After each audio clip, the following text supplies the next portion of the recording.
Divorce happens.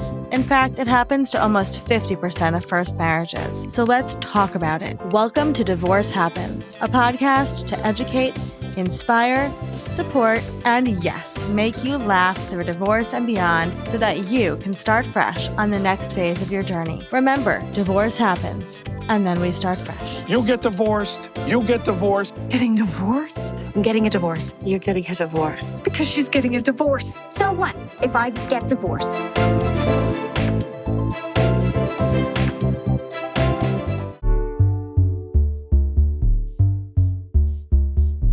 Hello, and welcome back to Divorce Happens, the podcast where we support you before, during, and after divorce with education, inspiration, a little bit of laughter, because as we know, divorce happens and then you start fresh. And speaking of fresh things, we're here today with one of our Fresh Starts experts who we adore, Whitney Cardosi. Whitney, can you tell us a little bit about who you are and what you do?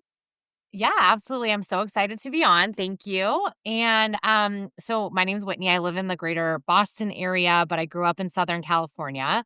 And I always mention that just because I think anyone that's experienced a big life transition, they know, how impactful that can be on your life. And so for me, like it was very transformative to move here 11 years ago. And basically, within the first couple years of moving here, we got married, got pregnant, bought a house, and in a way sort of started from scratch, right? It was a fresh start. And that wasn't necessarily the reason that we moved here, but it created that opportunity for me anyways. And over the course of the last sort of 8 to 9 years, I've sort of progressed and transitioned in my career. So I worked in corporate. I was your average like 9 to 5. I was an account manager, sort of climbing that corporate ladder. And then after I had my first daughter, through my own health journey and learning kind of more around health and nutrition rooted in real whole foods versus what I grew up learning. So I'm 43. I'm an 80s and 90s baby. I grew up reading 17 magazine, Self magazine, and there was always a new diet, like every subscription. And so I tried a lot of different things, but I'd never really just delved into the idea of eating clean whole foods. Through that journey on my own, I fell in love with the process. I fell in love with just the idea of nutrition and followed that journey into health coaching with women. And then a couple years ago, pivoted once again into working with more focused on families, moms specifically, and kids. And really the reason behind that was I found after 5 or so years of coaching adult women, it didn't really matter what quote unquote diet they were following. It really came down to mindset and more beyond that, like unraveling the things that we learned as children via, health class, our doctors, our moms, magazines, television shows, all of those things. And really just became super passionate about wanting to have these conversations with kids, girls especially, but kids in general, so that they could grow up having a healthier relationship with food and view food as a source of nourishment, in a way to support our body as opposed to good, bad, evil, any of these things as a means to getting skinny. So probably that was, because my daughter was getting older. She's almost 10. And so, but that's what I do now. So I teach cooking classes. I work with moms and daughters, and I'm sure we'll talk more about all those things in a minute. Yeah, I love so much of what you said, and we appreciate you being at Fresh Starts because we love everything you do.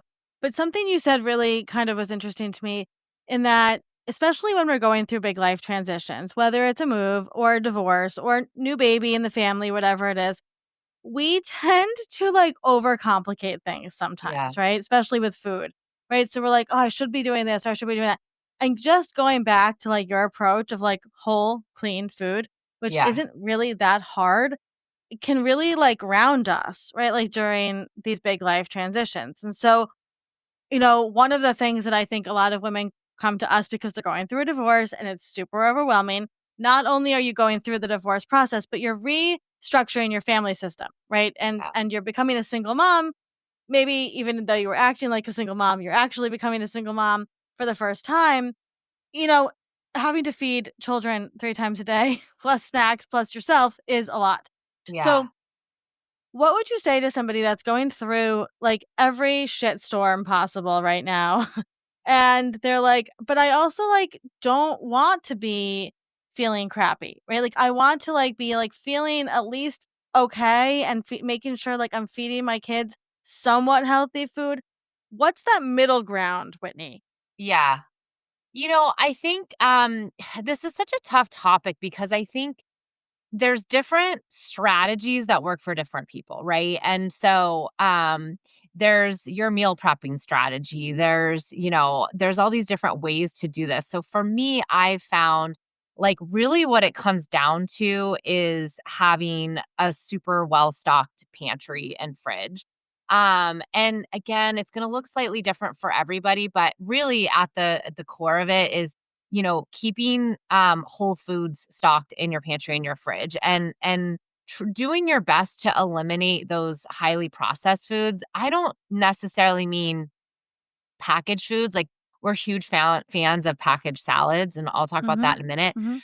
But keeping like things like rice, brown rice, if you need to, instant rice, right? Like Yep. I've been leaning on that more, and while it might lack some of the nutrients that like a fresh non cooked Yeah. rice might, it's still better than French fries every night. And Right. it's something that my kids will eat. And then stocking your fridge with and freezer with, proteins and vegetables and, if you need to leveraging online grocery shopping, right? Like I Mhm. recently just started doing that and I hemmed and hawed over it for so long about that little extra fees here and there, but honestly, it has saved me so much time and Mhm. money. And so I recommend that. And so my point in that is whether you do meal prep or whether you don't, if you have the right key ingredients in your food, in your Yep. fridge, in your pantry, Yep. then all it takes is quickly grabbing a complex carb, a protein, and if you have it, some produce or vegetables, throwing those things, together and Yep. you're set. And you don't have to have a huge plan, in advance of doing that. Absolutely, and, like, I mean, you and I have talked about this a lot, but, like, this concept of, like, fed is best for the Yeah. family, right? So, like, we're talking about really simple meals here, right? Like, Yeah. chicken tenders with apple slices and, rice, right? Whatever it Yeah. is, like, that's a meal, right? There's Yeah. nothing to feel bad about giving your children meals like that when you're going through or when you're not going through. I mean, that's just a delicious, healthy meal for everybody. So, what are some things that you keep in your house, Whitney, that are just like staples that anybody's listening to this is like, okay, I'm gonna listen to this and make a little bit of a grocery list to go out later. Yeah. So I would say, rice of some sort is we always keep that or any version of a high quality grain. Like if, rice, quinoa, whatever you Mhm. prefer. I mean, there's other options out there as well, like, bulgur and things like that. But a lot of people like to keep it gluten free. So then you just want to keep mindful of that. Um, Other bases, like, I always think of those as my base, like, my complex carb is Mm, my base. We're big bowl people, so we eat yep, a lot of things out of a bowl. we do too. Um, Other bases would be, like, a tortilla, for example. I personally love the, Siete brand, tortillas that are gluten-free and they keep in the freezer, which I love Mm, because you don't have to mhm, worry about mhm. getting through them at any point. Sweet potatoes or potatoes are also a great We base. do a lot of potatoes. My 9-year-old recently just decided she loves them, so we've been doing a lot of potatoes, a lot of roasted potatoes. Yep. Also, it's the season, right? In the summer, maybe not as much. So those are like kind of our base things. We always keep simple proteins in the freezer as well. So we're big Costco shoppers or Yep. wherever you shop for big box stuff or in quantity, bulk. Yep. And then we just freeze most of it right away, and then we take it out as we need it. So chicken breasts, um, ground turkey, chicken or beef, whatever your preference is. We usually keep turkey and beef in there. And then occasionally I'll buy fish. I love Mhm. fish, but I don't know. My family gets picky about No. that sometimes. And if you're vegetarian, then some really great swaps for those. Of course, tofu. I always keep chickpeas on hand. Yes. Garbanzo beans. Those Yes. make a like those are my favorite Me um too. animal protein substitutes. And then, then when I go to the grocery store, once a week or so, that's where I stock up with vegetables. I like to get like hearty vegetables that last a little bit longer. So broccoli, zucchini, and then of course just like your staple ones that my kids want to munch on, like Yep. carrots and cucumbers. Because while I and myself and my husband like, cooked vegetables, like I love roasted broccoli and all those Mhm. things at my kids' ages right now, they're 6 and 9, they don't love that, right? They'd way rather just dip a carrot in some ranch. Mm, So, mhm. Don't we I all? always give that as an option too. Yep. And so those are kinda like the key Yeah, I staples. love And that. of course, we always keep berries on hands. The kids snack on those all Always. the time. Yep. And then also like nut butter. So, my kids like Mhm. peanut butter. I like almond butter, those kinds of things. So Yep. those are and Greek yogurt, that's another one I Ooh, always that's a great one. so those are Yeah, some I mean, I love that. I'm a big fan of canned vegetables too, right? We do yeah. canned peas, canned corn. Yep. I even do, like, frozen french fries because you can bake them. Yep. Right? And, like, we love, like, frozen sweet potato fries. Uh, and the other thing that I used a lot, my kids probably never wanna see it again because I used it all the time during my divorce, was chicken sausage, pre-cooked chicken Yeah. sausage, which is really good. There's some really high quality brands. I used to chop it up and make it with a little pasta and vegetables and things like that. Yep. I would eat it with potatoes. So, there's so many, like, basics, but I think your point is, like, you need to be prepared. You don't have to meal plan, but just have the things in the house. Well, thankfully, you have a cookbook that helps us with all of this. So what is your cookbook name and what does it do?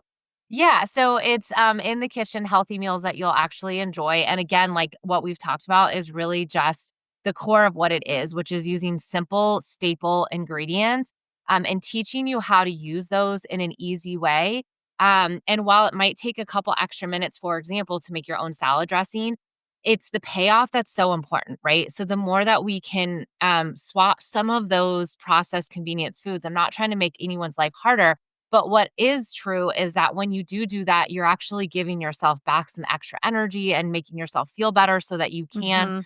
maybe get through your day a little bit with a little bit more high energy. Um, so I kind of call it like your healthy, clean eating Bible because it has such a huge variety everywhere from, Yeah. salad dressings to like a barbecue sauce, different sauces.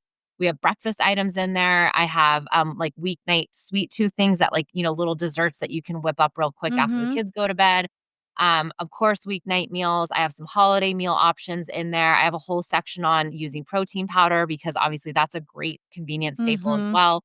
And so I think we have close to 100 recipes in there if you include the salad dressings and sauces, and that's available on Amazon. I think it's priced at 20 bucks right now. So, Yeah. Yeah, we'll link it. And um, yeah, I one of the reasons I love your cookbook, I have a copy, is that it's really visually easy to read. You don't have to like take a lot of time to scan recipes. There's like awesome pictures. I love that you like laid it out so easily. Before we let you go, I want to pivot to one thing. One of the things you're passionate about is bringing moms and children together, especially moms and daughters, moms and sons too, but to spend time together to like build that relationship. And, during a divorce especially, it can seem like your kids are driving you crazy and you just, like, wanna get food on the table, but then I know from personal experience at the end of the day, you're like, "God, I got through the whole day and didn't really spend time with my kids."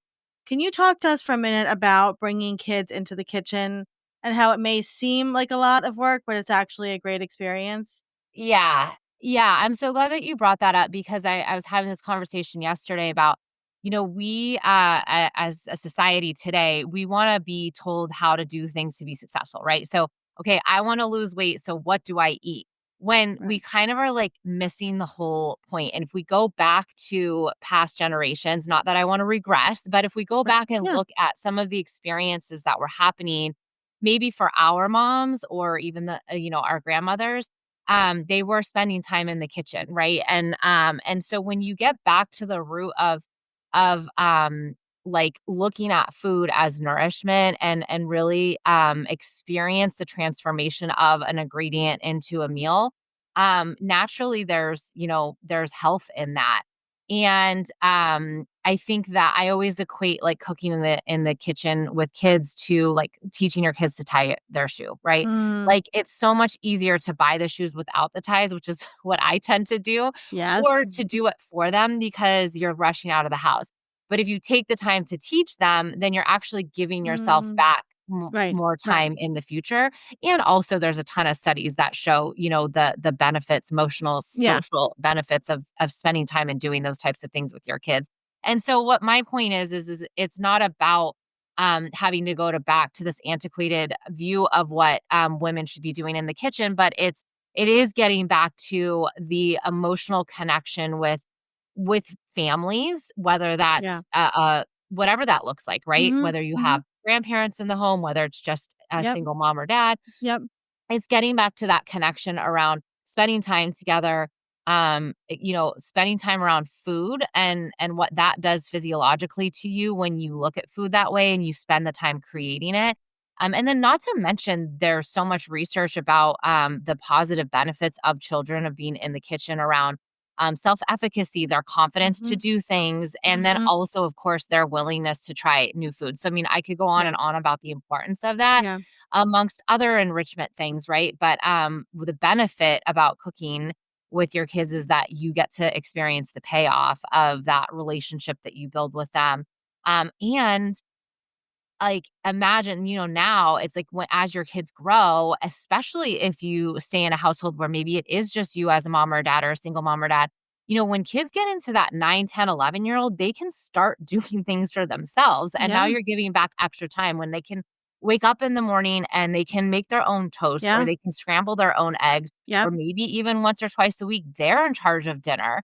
Mhm. And so even though it feels like you might be slowing down, in the long run, you're giving both of you back Mm. some independence and freedom, which is Oh, going to I pay love that. off. And obviously, especially if you're going through something like this, Yeah. a divorce, that's going to give you some extra time. I love that so much, and I will say before we go, like, if you're a single dad listening to this and maybe it's the first time in a long time you've been spending concentrated time with your kids, um, every other weekend, start cooking together, right? Yeah, It's a learn fantastic together. learn together and, like, you have to be patient, you have to put some music on, whatever it is, but, like, it's a great activity to do. If you are a little uncomfortable kind of figuring out the new relationship with your kids, I would say cook together. I just Yeah. it's a good And idea. even just like starting with basic things like teaching them how to use the microwave, teaching them how to use the Yep, air fryer. It doesn't have to be teaching them how to make pasta from scratch, yep, like yep, it's just yep. getting confident in the kitchen and giving them some I love that. independence. Yeah. I love that. Before we let you go, Whitney, if somebody's listening to this going through a divorce, what would be some words of encouragement that you could leave them with?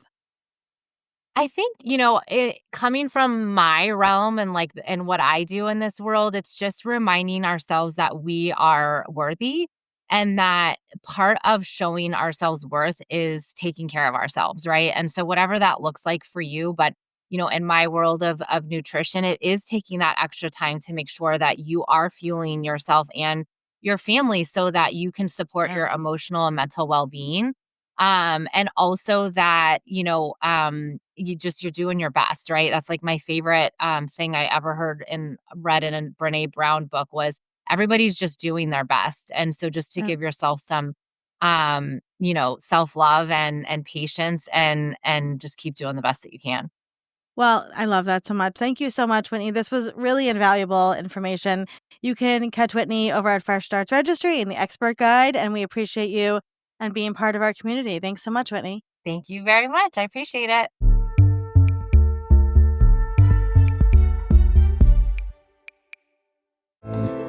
Divorce Happens is produced by Fresh Starts Registry, the only divorce registry platform for everything you need to begin again, including home items, hype team, and everything in between. Remember, divorce happens, and then we start fresh. We're here to support you before, during, and after divorce. Head to freshstartsregistry.com for more info.